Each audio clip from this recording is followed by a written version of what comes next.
Sosok ZF jadi korban Praka Rizwandi Manik ungkap kekejaman saat diculik.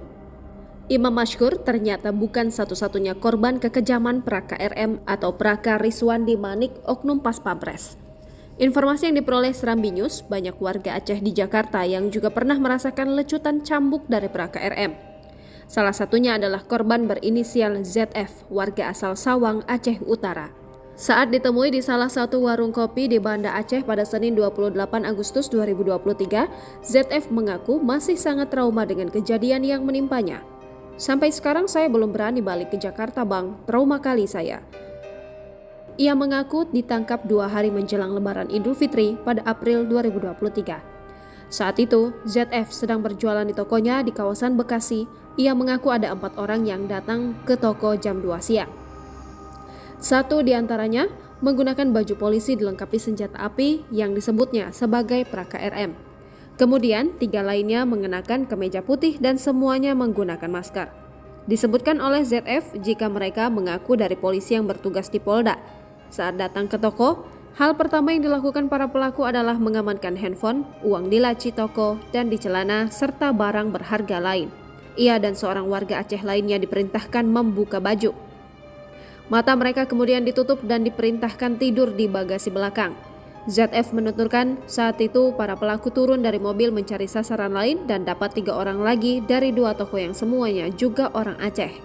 Ketiga orang itu juga disuruh membuka baju dan matanya ditutup lalu diperintahkan tidur di bagasi. Kala itu ZF mengaku jika mereka berlima ditidurkan di bagasi berdesak-desakan, mobil pun kemudian berjalan secara pelan. Saat itu proses negosiasi terjadi. Mereka mengancam kalau tidak ingin cacat harus ada uang 30 juta rupiah per orang. Satu persatu mereka dipanggil untuk pindah ke bagasi tengah. Di sini korban dieksekusi oleh Praka RM dengan melecut punggung dengan kabel listrik.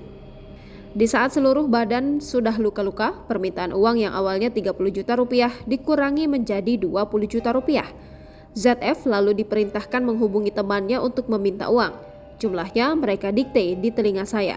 ZF menyebut ia memberi 8 juta rupiah kiriman dari kawannya, bahkan uang di ATM di kantong dan di laci tokonya juga diambil yang totalnya sekitar 10 juta rupiah.